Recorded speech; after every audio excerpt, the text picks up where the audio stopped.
falarmos acerca de...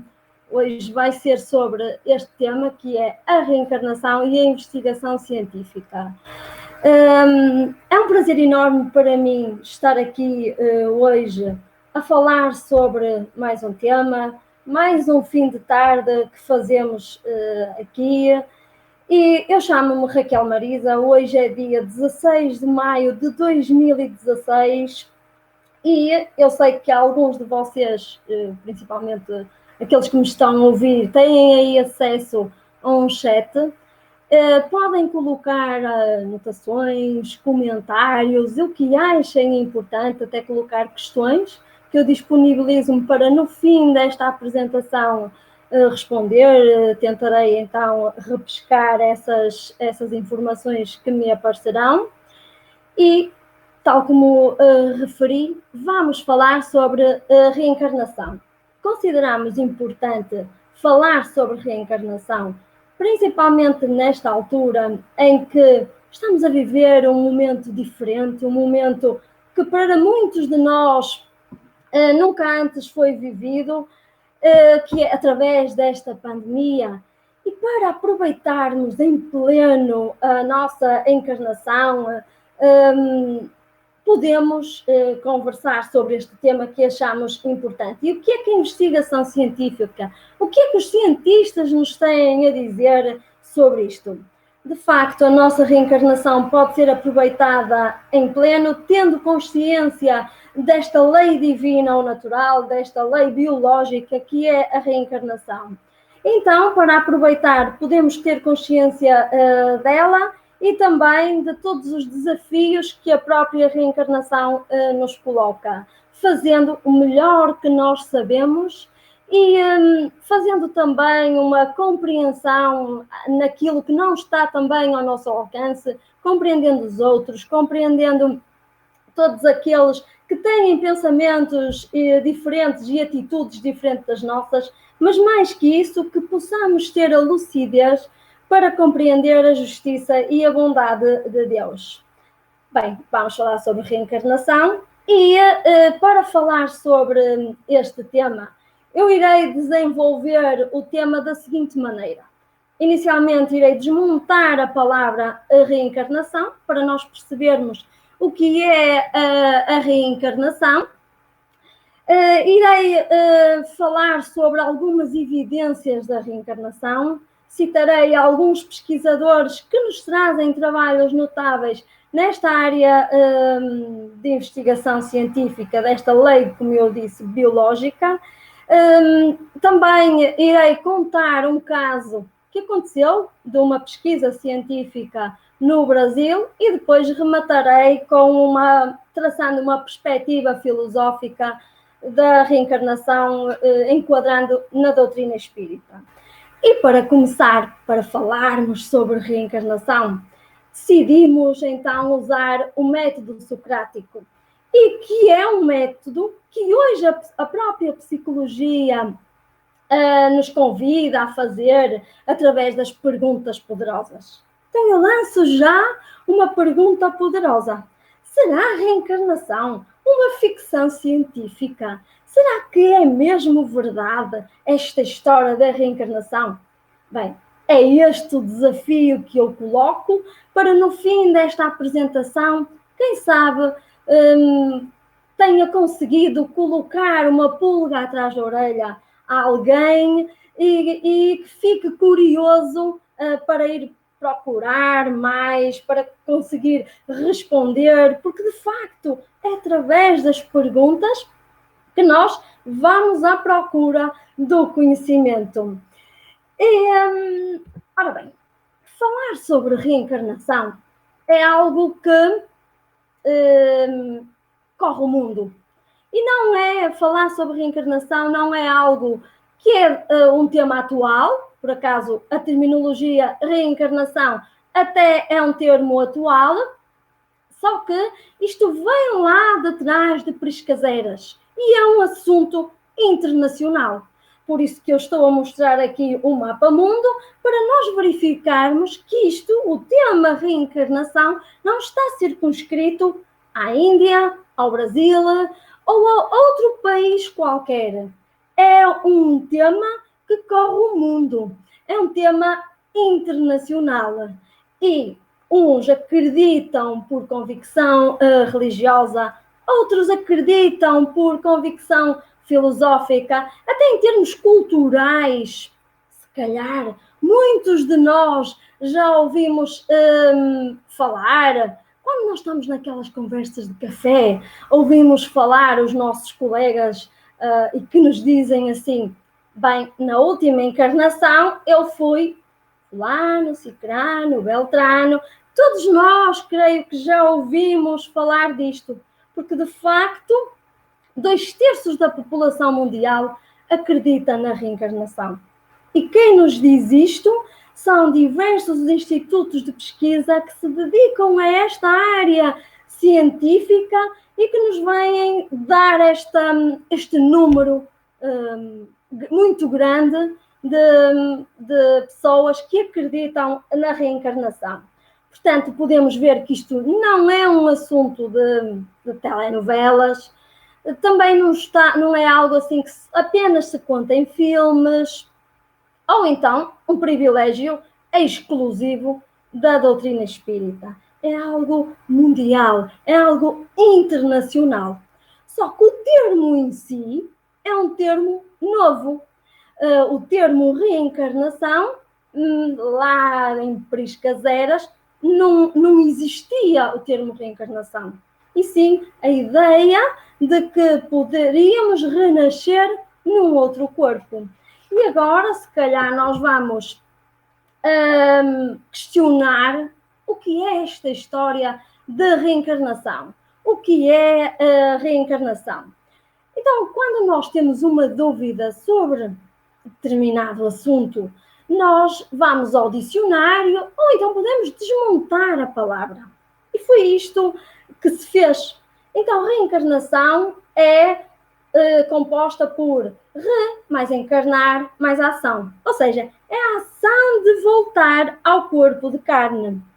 Esta ideia, como já falei, que não é uma ideia nova, que corre o mundo, e é o voltar ao corpo de carne.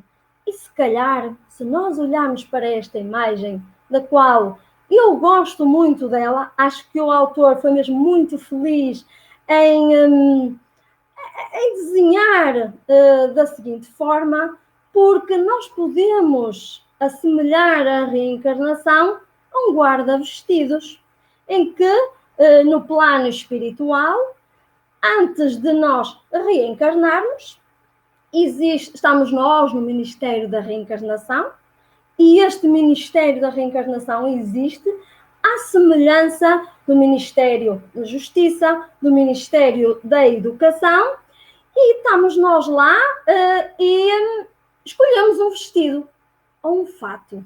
Ou para os senhores, também aqueles que não usam fatos, podem ser umas calças e uma t-shirt. Pronto, escolhemos esse fato e aquele fato, imaginem, aquele vestido que nós gostamos muito e que assenta muito bem em todas as ocasiões e nós estimamos muito aquele vestido ou aquele fato.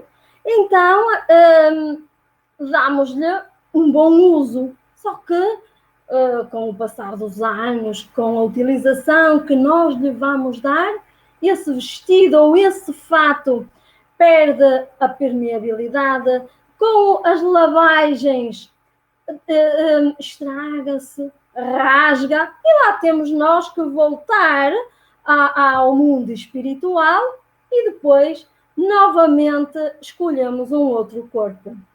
Esta ideia também é conhecida por doutrina das vidas sucessivas, palingenesia, pluralidade das existências, são tudo sinónimos para a palavra reencarnação. E nós, para responder a esta questão de uma forma até mais, digo eu, sumarenta, nós podemos consultar a filosofia, em especial a filosofia espírita. E para quem não está familiarizado acerca da doutrina espírita, porque está a ouvir pela primeira vez falar sobre a doutrina espírita. A doutrina espírita nasceu em 18 de abril de 1857, quando Allan Kardec, um pedagogo francês, lembra-se de assistir, bem, ele não se lembrou, alguém o convidou a ir assistir a um fenómeno que na altura estava na moda, que era o fenómeno das mesas girantes e falantes, e que se nós consultarmos pela história, se calhar no Google, temos acesso rapidamente a este fenómeno que se passava nesta altura, em Paris e no resto do mundo. Ele é convidado, o senhor Hipólito Leon Denisard Rivel, é convidado a participar destas reuniões e ele vai para estas reuniões com a atitude de um cientista. Ele não vai para lá divertir-se, ele vai de caderno na mão, faz perguntas, respostas e começa a verificar que tem ali respostas para todos os fenómenos da nossa vida. Então, estudou profundamente inúmeros fenómenos que dizem respeito à vida, que dizem respeito ao espírito, e em 18 de abril de 1857 ele presenteia-nos com o Livro dos Espíritos. E que neste próprio livro, que é composto por 1019 perguntas e respostas, temos lá, olha, é um livro muito fácil de se ler. Uma pergunta, depois uma resposta. E através destas perguntas e respostas, também nos fala lá sobre reencarnação. E o que é isto de reencarnação, sob o ponto de vista filosófico, enquadrando na filosofia espírita? É a volta da alma ao espírito à vida corpórea, mas num outro corpo novamente constituído que nada tem a ver com o primeiro. Então, é isto. É quando nós reencarnamos respeitando uma lei biológica, uma lei física. Não é algo de maravilhoso. E é muito semelhante à imagem. Voltamos então aqui à imagem. Estamos nós, lá no plano espiritual, a tomar notas daquilo que precisamos aprender e até que estamos a ser orientados por orientadores que existem, tal como aqui no Ministério, por exemplo, da Educação, existem os professores, existem os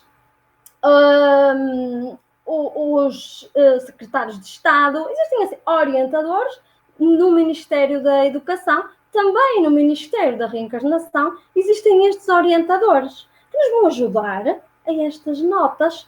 Então, numa determinada altura, apresentam-nos um guarda-vestidos e lá temos guarda-vestidos com diversos fatos. Temos fatos sem braços, sem pernas, sem olhos, uns mais clarinhos, outros mais escurinhos. E nós vamos escolher o fato ou o vestido que precisamos para aprender, porque a vida é só aprendizagem. E, de facto, falar sobre esta parte preparatória é algo que, se calhar, consegui despertar alguma curiosidade. E para quem ficou com essa curiosidade, poderá ler também no Livro dos Espíritos, mas quero focalizar-me especificamente na parte científica, mostrando evidências, sempre com uma atitude de demonstrar, de mostrar, de aguçar a curiosidade, sem impor. Então, essas evidências são bastantes. E nós estamos a ver aqui agora alguns pesquisadores, eu coloco aqui alguns pesquisadores que, mediante a sua área de especialidade, eles investigam as tais evidências de reencarnação. E o que é isto de evidência de reencarnação? Para a ciência, uma evidência não é uma prova. Uma evidência é uma dedução lógica. Então estamos a ver aqui alguns que, mediante a sua área profissional, eles investigam especializam-se em determinadas evidências. Posso-vos dar alguns exemplos de evidências de reencarnação. São as marcas de nascença, por exemplo, a xenoglosia, que é crianças em tenra idade começam a falar uma língua desconhecida. Imaginem o meu filho, que nasceu aqui em Portugal, nós falamos português em casa, e ele aos 3 anos começa a falar alemão. Isto é um fenómeno de xenoglosia, que é uma evidência da reencarnação. Os meninos prodígio também é uma evidência da reencarnação. Memórias espontâneas a vidas anteriores, memórias ou recordações induzidas a vidas passadas, que é o que se calhar estão aí a ver através desta capa de Jornal de Espiritismo. O Jornal de Espiritismo é um periódico que sai de 2 em 2 meses, em que no ano de 2008 temos um artigo de Júlio Prieto Pérez, que é um dos que eu coloco aqui como investigador de reencarnação. Ele especializou-se em neuroimagem, tem pesquisas muito interessantes em que os seus pacientes, e com a autorização deles, depois de os induzir a vidas passadas, ele ia pesquisar se era verdade ou não, e traz-nos a saber isto. E neste jornal, que nós estamos a ver aqui a capa dele, vemos uma reportagem em que ele nos fala sobre a sua pesquisa. Mas hoje não quero focalizar-me sobre Júlio Prieto Pérez, que também tem uma pesquisa fantástica, e quero também acrescentar uma coisa. Eu coloco aqui entre parênteses os países destes pesquisadores. E temos desde os Estados Unidos, ao Brasil, à Índia, à Alemanha, Portugal. Portanto, isto não é uma ideia só da Índia, e que existem só pesquisadores na Índia. É uma ideia, ou existem pesquisas um pouco por todo o mundo, e estão aí espalhadas por todo o mundo. E hoje vamos falar sobre Ian Stevenson, o cientista que melhor colocou a reencarnação diante da ciência oficial. Afirmamos isto porque foi ele que foi o primeiro cientista que vai para os bancos da universidade pesquisar uma evidência da reencarnação. Este senhor pesquisou essencialmente as crianças que se lembram de vidas anteriores. Ele nasceu no Canadá e este senhor é psiquiatra, chefiou o departamento de psiquiatria da Escola de Medicina da Universidade de Virgínia, nos Estados Unidos, e tinha então 39 anos. Estava com uma carreira brilhante como psiquiatra, professor de psiquiatria desta Escola de Medicina, uma escola bastante conceituada, e ele, como qualquer cientista e pessoa atenta, nas suas horas, nas suas pausas do almoço, ele lia a imprensa. Então, ia para o jardim da universidade, lá ler o seu jornal na hora do almoço. E até que ele começa a ver no jornal crianças, ou relatos de crianças que se lembram de vidas passadas. Então ele lembra-se, vou investigar os relatos de tais crianças. Quando ele vê aqui, porquê? Porque ele achou que isto era algo estranho. Há aqui qualquer coisa que me está a escapar. O que é que ele faz? Faz um apanhado e encontra logo 44 casos. E estes casos têm em comum crianças de 2 e 4 anos, e as lembranças apagam-se por volta dos 8 anos. E ele pensa, bem, há aqui qualquer coisa que é melhor investigar. Tanta gente a dizer isto, e crianças de 2 a 4 anos, não pode ser ficção. Então vai pesquisar, mas ele, em 1960, concorre a um prémio da Sociedade Americana de Pesquisa Médica e venceu. Este prémio, a sua pesquisa foi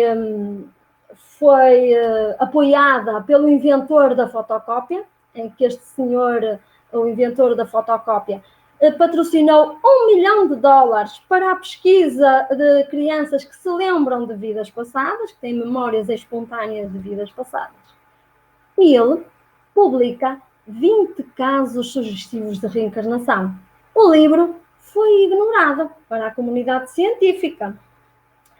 Ele continua com as suas pesquisas e hoje ele já desencarnou, já faleceu, e tem hoje 14 livros publicados, e que nós, através do Google, hoje, podemos escrever lá a Ian Stevens, 20 casos sugestivos de reencarnação, e aparece-nos o livro, muito interessante. E ela, depois deste primeiro livro, deixa a clínica, deixa de lecionar para se dedicar única e exclusivamente à pesquisa destas crianças. E não foi compreendido pela família. A mulher acha que ele está a deitar fora a carreira profissional. O quê? Tu agora que és diretor, és professor, estás com uma carreira brilhante pela frente e vais deixar para publicar algo que ela não entendia, que ela não percebia, que ela até achava que não era verdade, e claro, não foi muito bem entendido. Ele esteve cá em Portugal no ano de 2002 e dá uma reportagem ao Notícias Magazine, e nessa reportagem faz-nos um desabafo. Ele diz-nos que não era compreendido nem na Índia, nem nos Estados Unidos. Como vimos, nem a família, a esposa também não o entende. Então diz-nos ele que na universidade a que pertenço há quem pense que eu sou insensato por estar a gastar dinheiro nesta área de pesquisa. Na Índia dizem-me, porque aplica tanto dinheiro para vir descobrir aquilo que já todos sabemos, a reencarnação existe. E nos Estados Unidos porque gasta tanto dinheiro a investigar algo que sabemos que é impossível, como haver várias vidas. Isto, de facto, às vezes ele até ficava um bocadinho incomodado. Ele dizia que se sentia incomodado pelo facto desta insensibilidade da comunidade científica a esta questão, que é a reencarnação, que, segundo o ponto de vista dele, é a coisa mais importante da humanidade. No entanto, ele continua e, se calhar, esta fase, ou nós podemos também relacionar que, de facto, as ideias novas no início, elas sofrem sempre, são sempre combatidas, não são compreendidas, não é?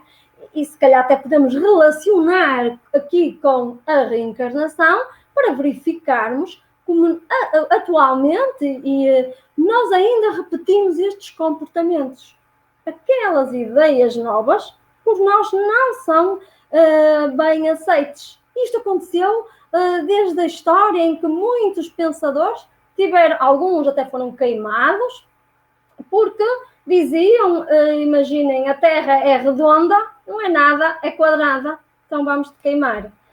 Este senhor, Ian Stevenson, ainda dá uma outra reportagem a um jornal da área da especialidade médica em França, e que nos diz o seguinte, isto em 1997, a reencarnação é uma realidade. Ele, em 1997, dizia que era uma realidade. E, de facto, é algo que se calhar consegui aqui despertar alguma curiosidade acerca deste senhor, acerca da sua pesquisa. E o que nós sabemos hoje é que existe muita pesquisa aí nos Estados Unidos, na Europa, no Brasil também se pesquisa bastante esta área, a reencarnação. Há muitos livros sobre o assunto, assuntos de telenovelas, de filmes, que também vêm pegar nesta área. Mas dentro do movimento espírita, também há quem pesquise com o mesmo rigor, com a mesma seriedade que este senhor, Ian Stevenson. Eu vou-vos apresentar Hernani Guimarães de Andrade. Este senhor, um engenheiro civil, pesquisador de assuntos do espírito, é respeitado internacionalmente, foi fundador e diretor do Instituto Brasileiro de Pesquisas Psicobiofísicas, o IBPP, e, se calhar para quem nos está a ouvir, falar de um espírita pode parecer puxar a brasa para a nossa sardinha, mas não é esta a intenção, e sim demonstrar que este senhor seguiu o mesmo rigor que Ian Stevenson e outros pesquisadores que também o seguem. Este senhor tem vários livros publicados e como é que ele investiga, ou como é que ele começa a investigar acerca da reencarnação? Bem, isto ainda demorou uns tempos para surgir o seu primeiro caso. Foram 40 anos, segundo ele nos diz no livro Morte, Renascimento e Evolução. Ele conta-nos que quando abriu o Instituto Brasileiro de Pesquisas Psicobiofísicas, ele abre este instituto e abre com diversos departamentos. Abre lá um departamento para se pesquisar a reencarnação. Entretanto, os casos não apareciam ao ponto de ele até querer desistir de pesquisar. Só que como um pesquisador de assuntos do espírito, estava sempre muito atento ao que acontecia, ao que ocorria no movimento internacional de pesquisa científica. Então, ele vê a notícia do livro do Ian Stevenson, 20 casos sugestivos de reencarnação, e o que é que ele faz? Escreve para Ian Stevenson a pedir-lhe para traduzir esse livro para português do Brasil. Então, o Ian Stevenson autoriza-o, eles ficam amigos e trocam correspondência. Numa determinada altura, Ian Stevenson pede-lhe um favor.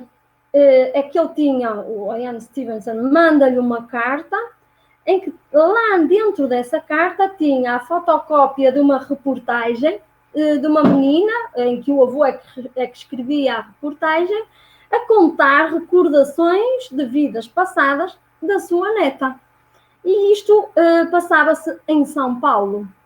E só que o Ian Stevenson apenas lhe manda a reportagem e o código postal. E já devem calcular que um código postal e procurar uma família com um código postal em São Paulo é como nós dizemos aqui em Gíria, em Portugal, é como procurar uma agulha num palheiro. Mas ele vai até ao bairro, identifica pelo código postal o bairro, vai até ao bairro e começa a tocar as campainhas. Numa das campainhas, quem é que lhe vem abrir a porta? A própria paciente. Depois de muita insistência em algumas campainhas, a própria paciente aparece, ele recolhe todos os dados e envia para Ian Stevenson. E é aqui que ele tem contacto com o primeiro caso de reencarnação. No entanto, não é um caso dele. A partir desta altura, os casos começam a surgir. Começam a surgir casos, olhem, tipo cogumelos. Começam ali a surgir. E então, ele tem 80 casos pesquisados e lança um livro que eu vou-vos mostrar, que é este que está aqui, Reencarnação no Brasil. Este livro pode ser adquirido através da Federação Espírita Portuguesa. Portanto, a Federação Espírita Portuguesa tem uma livraria online e que em 2-3 dias, quem achar que é importante, tenha o livro em casa. Este é um livro muito interessante, que não é só usado pelos espíritas para lerem ali aqueles casos, é usado pela comunidade científica como um clássico que serve de modelo para as pesquisas dos investigadores. Este é um livro que conta-nos, que estão lá detalhados 8 casos, e vamos ver, 8 casos num livro de quase 500 páginas. É para nós vermos o rigor que Hernani Guimarães de Andrade tratava estes assuntos. E ele era tão rigoroso, que ele próprio nos diz que durante o período das suas atividades, o IBPP recebeu comunicações de várias dezenas de casos tidos como sendo de reencarnação. Entretanto, a grande maioria não pôde ser aproveitada, por não conter dados precisos que permitissem preencher um mínimo de condições indispensáveis à sua aceitação como autênticos ou verossímeis. Portanto, ele não aceitava os casos assim de olhos fechados. Pronto, como eu sou espírita, a reencarnação é um dos pilares do espiritismo, bem, vou aceitar. Não, ele era muito, muito cético na escolha dos seus casos. Ele era tão cauteloso, que quando lhe vinha ter um caso às mãos, ele ia ao sítio, ia ao lugar, ia à época, tirava fotografias, filmava. Imaginem que uma menina ou um menino dizia que a casa era vermelha.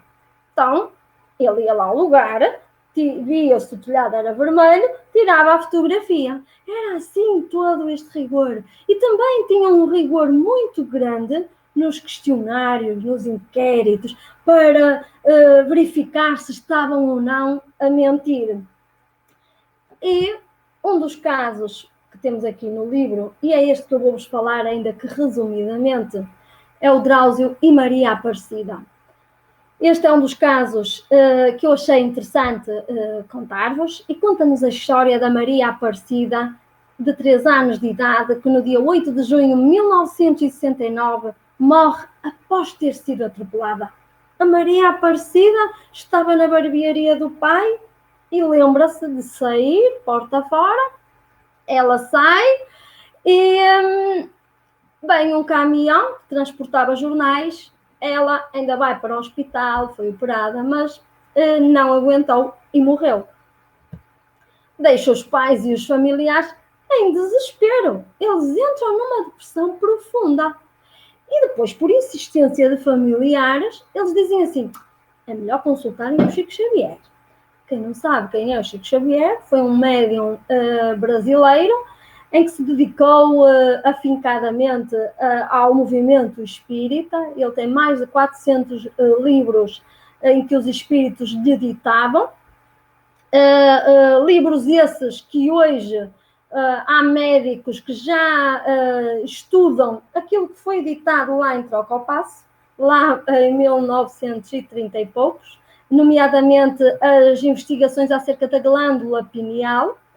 E então eles, por insistência de amigos, consultam Chico Xavier, que lhes diz: não se desesperem, a alegria voltará ao lar de vocês. E vejam só, eles desestruturados, uma depressão, e falar em alegria, bem, isto aqui há qualquer coisa que não bate certo.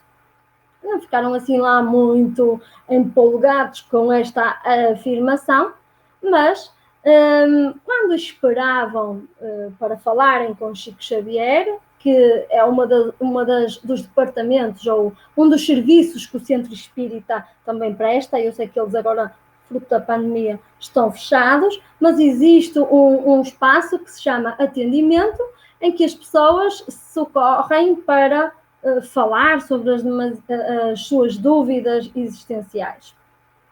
Então, enquanto que eles esperavam por ser atendidos, vêm lá à porta do centro umas mesas com uns livros. E eles, em Uberaba, que era onde morava o Chico Xavier, compraram um livro de autoria de Zilda Rocinha, Perda de Entes Queridos. E esta senhora, a dona Zilda, foi uma pessoa importante para eles. Então, esta senhora, a dona Zilda, tem uma história muito, muito interessante. Ela, após perder 2 filhos de acidente de viação, ela sente que o espiritismo foi o medicamento que precisava na altura. E então pensou, bem, eu não posso ficar com isto só para mim, eu vou ter que dar isto também aos outros. Então começou a escrever livros, reportagens, e também a fazer atendimentos individuais. Então, eles leem isto na contracapa do livro da Dona Zilda, escrevem uma carta para ela, e ela vinha ter com eles para conversarem.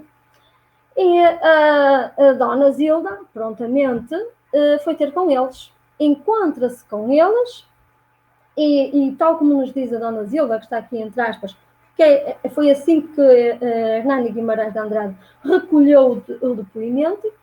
Assim que entrei, chorando, pediram-me que orasse por Maria Aparecida e por eles. E a Dona Zilda, que tem mediunidade ostensiva, para quem não sabe o que é mediunidade, a semana passada, aqui, através da ADEP TV, a Joana falou-nos sobre mediunidade. Então ela, mal começam a orar, sente-se envolvida por um dos seus filhos, que é o filho Drauzio, que em psicofonia, socorrendo-se das cordas vocais, diz: sosseguem, a alegria vai voltar a este lar. Vejam só, uma ideia muito semelhante, ou uma frase quase igual à de Chico Xavier. E a Dona Zilda não sabia que eles tinham consultado o Chico Xavier. Mas ainda diz mais: a criança irá reencarnar, voltará numa outra roupa, numa nova missão.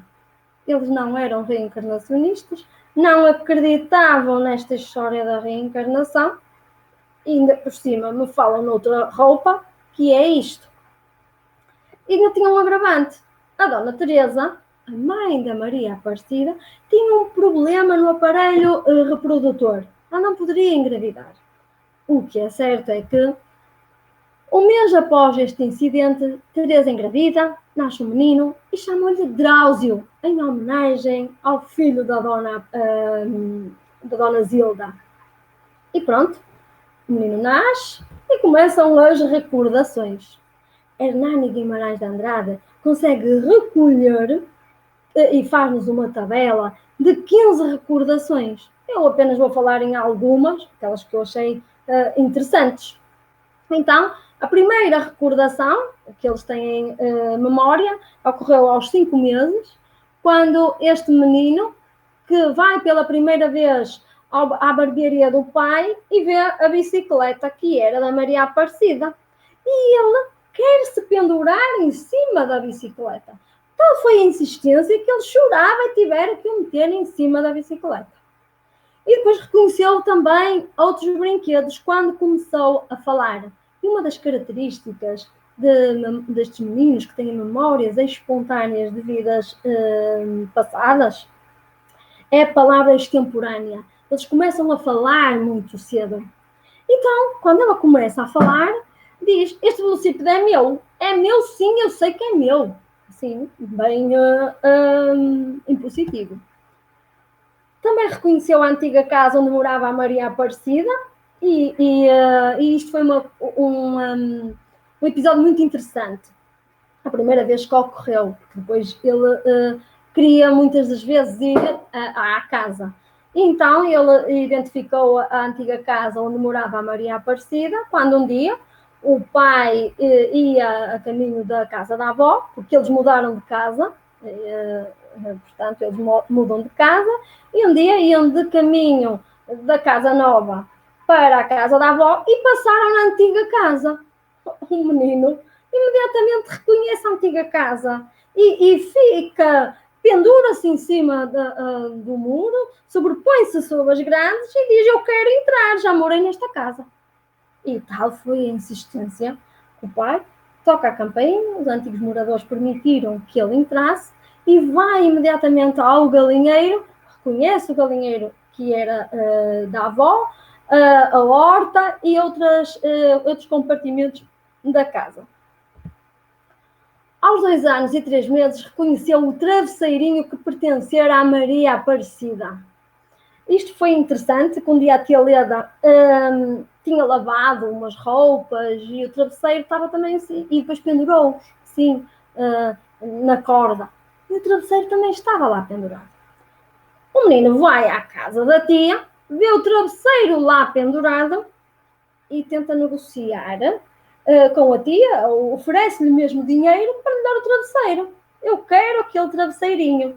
Claro que a tia deu-lhe o travesseiro. Então ele diz assim, eu dormia assim, nesse travesseirinho, quando fui aquela menina. Isto é muito natural, estas lembranças, e não causam perturbação alguma. E outra das recordações é que via a mãe triste e dizia: mamãe, eu voltei, eu estou aqui. Uma vez, quando ele via a mãe triste, tinha os mesmos gostos alimentares que Maria Aparecida, e isto foi muito interessante. A Maria Aparecida gostava de comer sal diretamente do saleiro. Então ia lá, pegava. O Drauzio também fazia isto. Mas outra dos gostos alimentares era por sequilhos, que eu creio, pela descrição que eu li, que é parecido aos fidalguinhos aqui para Portugal. Umas bolachas em que a avó tinha numa lata e o menino, sempre que ia à casa da avó, ia direto para a lata das bolachas e dizia porque eu gostava disso quando era uma menina. E começava a comer aquilo. Aos 3 anos mostrava interesse e preferências pelos brinquedos e brincadeiras femininas. Isto depois foi perdendo com a idade, foi perdendo e, portanto, este é um caso interessante e é tão interessante que Hernani Guimarães de Andrade, como um cientista, despistou fraude, pulpatia, incorporação mediúnica e despistou outras coisas mais que eu coloquei ali como etc. E como conclusão, diz-nos que somos da opinião que até agora a hipótese da reencarnação é que melhor pode justificar. Os factos apurados levam à conclusão de que Drauzio é a reencarnação de Maria Aparecida. Portanto, este é um caso interessante e que tem muitas outras particularidades e que deixava aqui a curiosidade contando este caso. E agora, provavelmente, eu já despertei a curiosidade para esta resposta, esta pergunta poderosa. Será mesmo a reencarnação uma ficção científica? Será mesmo, depois do que ouvimos desta apresentação, será que é mesmo uma ficção científica? Bem, lanço-vos outro desafio. Não acreditem em mim. Vão procurar, pesquisar. Hoje temos tudo à distância de um clique e, de facto, é interessante nós chegarmos, cada um de nós, às suas conclusões. O que nos diz a Ian Stevenson é o seguinte: uma pessoa racional, se quiser, pode acreditar na reencarnação com base em provas. Está tudo registado em revistas científicas, em monografias, em livros. Há pessoas que continuam a investigar nesta área. Consideram-se meus sucessores. São pessoas competentes que sabem estudar este tipo de fenómenos com todo rigor e seriedade. E isto é muito encorajador.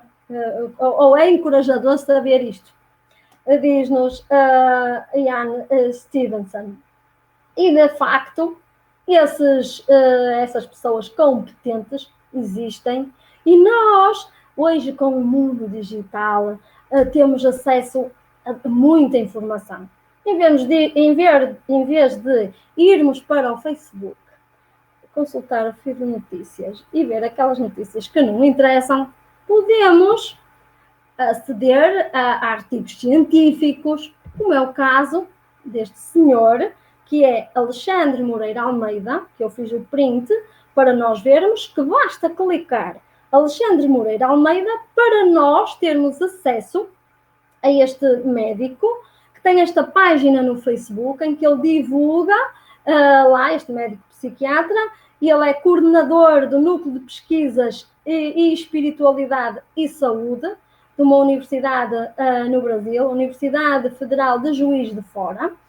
E este senhor faz muita pesquisa e também sobre a reencarnação. Olhem, no dia 23 de março deste ano, começa uma pesquisa, está a fazer um levantamento nacional de casos sugestivos de reencarnação na população brasileira. E é interessante que este estudo é financiado pela Fundação Bial aqui de Portugal. É interessante vermos. E se calhar um dia possamos, quem sabe, documentar ou até contar algum caso deste senhor, assim como fizemos com aquele caso de Hernani Guimarães de Andrade. Qualquer dia nós poderemos contar também um caso de Alexandre Moreira Almeida. Portanto, isto é uma área muito interessante que os médicos, investigadores já estão aí a pesquisar, e Hernani Guimarães de Andrade dizia-nos que em 2015 a reencarnação iria ser uma lei biológica. A biologia ia colocar como lei, como documentar, catalogar, como existem as outras leis da biologia. Bem, ele enganou-se um bocadinho, mas está quase, creio eu. É a minha esperança e acho que vai passar por aí.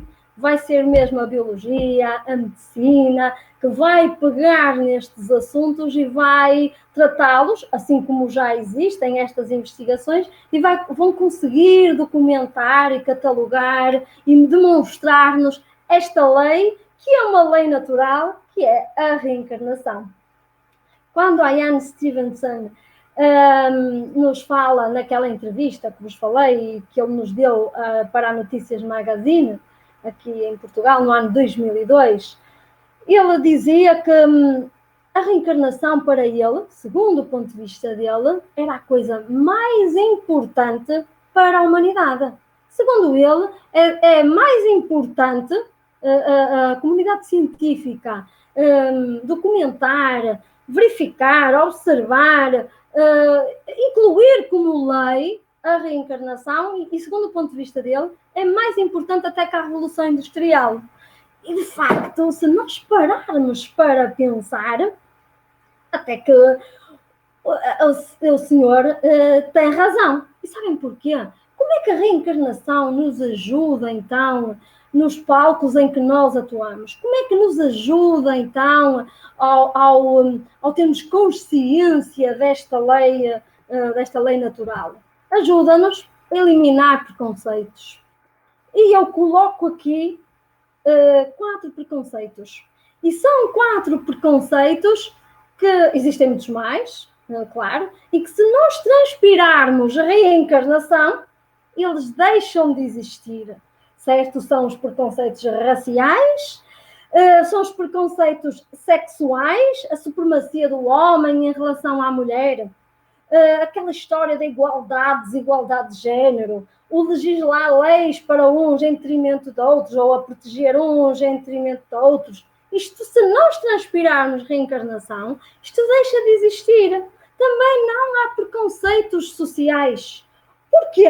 Porque quando nós olharmos, por exemplo, para uma prostituta, nós olhamos para aquela senhora, ou até um drogado, por exemplo, nós olhamos e vemos, ao transpirarmos reencarnação, vemos como um ser reencarnado a passar a viver uma experiência reencarnatória. E que provavelmente até poderá ter sido a minha mãe, o meu pai, o meu irmão.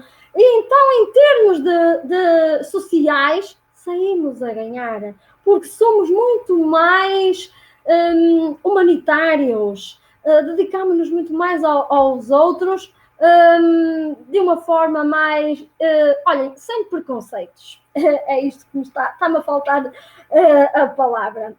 Então, ficamos a ter uma ligação muito mais universal dos conceitos.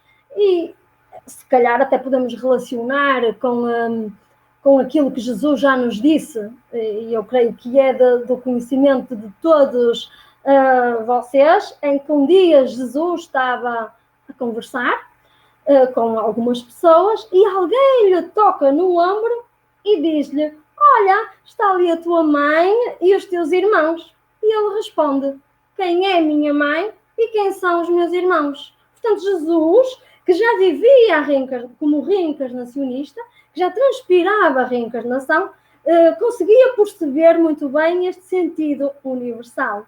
Também não há preconceitos relacionais, porque nós ainda discutimos uns com os outros, porque isto é a minha casa, porque isto é o meu lugar, isto é a minha cadeira, isto é o meu filho, isto é a minha família. Nós ainda fazemos isto. E ao transpirarmos a reencarnação, nós vamos deixar este sentimento de posse e até vamos substituir conceitos e se calhar vivências. Não vamos ser tão competitivos para ser mais colaborativos. E podemos, ao transpirarmos reencarnação, nós substituímos algum vocabulário na nossa vida, que é, muitas das vezes, isto não é a minha função, eu te ajudo. Somos uma equipa. Portanto, ao transpirarmos reencarnação, a partilha, a cooperação vai fazer parte dos nossos currículos. Isto é algo que é um trabalho individual, certo? É um trabalho de cada um de nós ao transpirarmos. Cada vez que vamos percebendo, então, a reencarnação, vamos ter um sentido universal. E é este sentido universal que Hipólito Leão Denis Arrivel, Allan Kardec nos fala, quando nos diz que quando todos os homens estiverem convencidos que a lei da reencarnação é a mesma para todos, estenderão as mãos uns aos outros. Então, o sentido universal, ao transpirarmos reencarnação, vai fazer parte dos nossos currículos, porque cada um de nós vai se sentir cidadão do universo, não apenas da minha casa, do meu bairro, da minha cidade, do meu país, do meu planeta, mas vamos nos sentir cidadãos do universo. E é este o sentido universal que a reencarnação nos traz. Então, meus amigos, a chave para todos os enigmas da vida, para aquelas aflições, ou para nos responder àquelas aflições, é a reencarnação.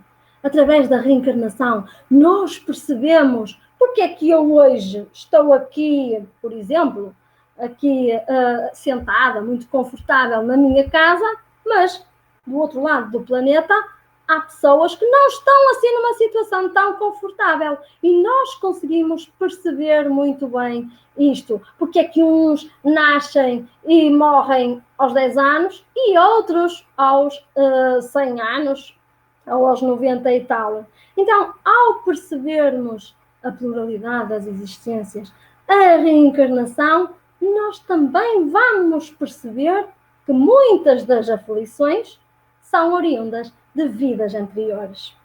Mas também quero aqui referir que não vamos ficar cristalizados a dizer que, bem, isto é tudo a minha vida passada. Não, porque muitas das nossas aflições também são aflições atuais. Portanto, muitas das vezes basta mudar o comportamento para deixarmos que essa aflição não exista. Então, através da reencarnação, nós também podemos explicar as causas atuais das aflições, porque tudo depende de nós.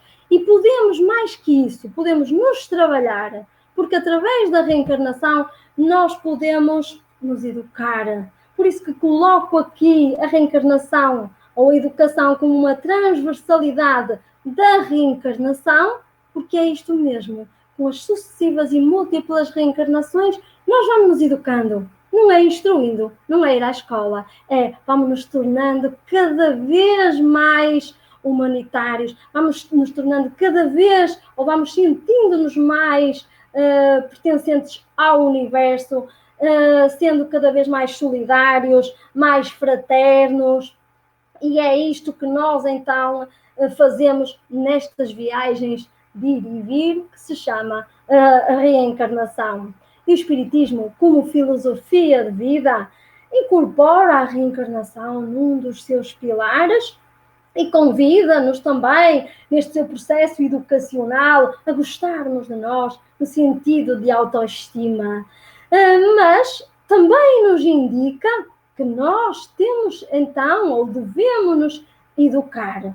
E este é um trabalho individual, o trabalho de melhoria interior, é um trabalho individual, com base no Espiritismo ou com base noutra filosofia ou vivência qualquer, certo? Porque o importante é que sejamos boas pessoas. Isso é que nos vai ajudar, de facto, a sermos mais humanitários, mais solidários uns com outros.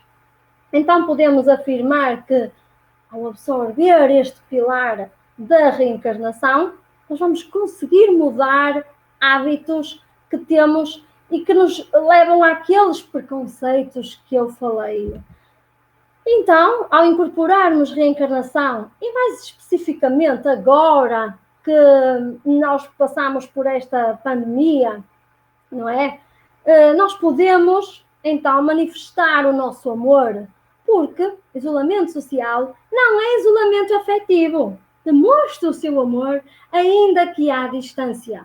E nós hoje temos o WhatsApp, o Messenger, as redes sociais, o telefone, os telefones, os telemóveis, os computadores. Então nós podemos espalhar o nosso amor, espalhar o amor até se tornar uma epidemia. E eu vou falar aqui em epidemia, que nós hoje, todos nós conseguimos perceber o poder de uma epidemia. Mais que isso, conseguimos perceber o poder de uma pandemia que para toda a gente, o mundo inteiro. Então nós podemos fazer do amor ou transformá-lo pandémico, ou que ele se torne pandémico. É esta, então, a nossa proposta enquanto seres encarnados, sendo então pertencentes ao mundo. Olhem, muito obrigada a todos que me ouviram, e eu creio que, para terminar, vou verificar aqui se tenho aqui algumas notações. Vou ler aqui. Olha, desde já quero agradecer-vos as notações que fizeram, ao Alexandre Ramos, à Célia Tibúrcio, à Cidália Silva, e temos aqui uma pergunta do César. Não é pergunta, desculpa lá. Depois temos a Teresa, que aceitar... Ai, isto já me fugiu, desculpa lá. Aceitar a reencarnação é aceitar a justiça divina. Nela encontramos... Isto está-me sempre a fugir. Nela encontramos a resposta para todas as encruzilhadas da vida. Obrigada, Teresa, pela tua nota. Entretanto, também temos aqui o Pedro Ribeiro. Eu vejo que temos aqui bastantes notações. Resumindo e concluindo, diz-nos o Pedro Ribeiro, está mais do que comprovado que precisamos aprender, crescer, progredir intelectual e moralmente, e que não nos encontramos em férias, e muito menos em férias permanentes. Olhem, Pedro, é interessante o que tu disseste. De facto, nós não estamos reencarnados numa instância de férias, certo? Mas estamos aqui para aprender e podemos fazer com que esta instância de férias seja aproveitada em pleno, viver com a intensidade que nos é merecido. Hoje nós sabemos o poder da gratidão, do abraço, do amor, que nos ajuda bastante. Então é este o repto que eu colocava. Creio que eu não estou aqui a ver mais nada. Olhem, o meu... a Teresa diz assim, estou aqui a ver. Por que é que essas memórias se apagam por volta dos 8 anos?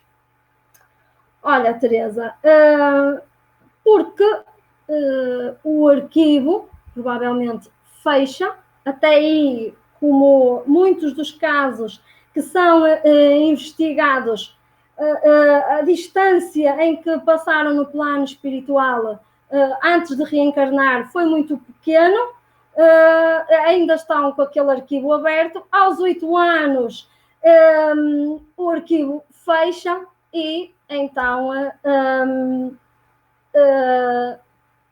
passam a viver a sua própria vida. E olhem, creio que eu vejo aqui muitas, de facto, anotações. Muito obrigada a todos e até qualquer dia.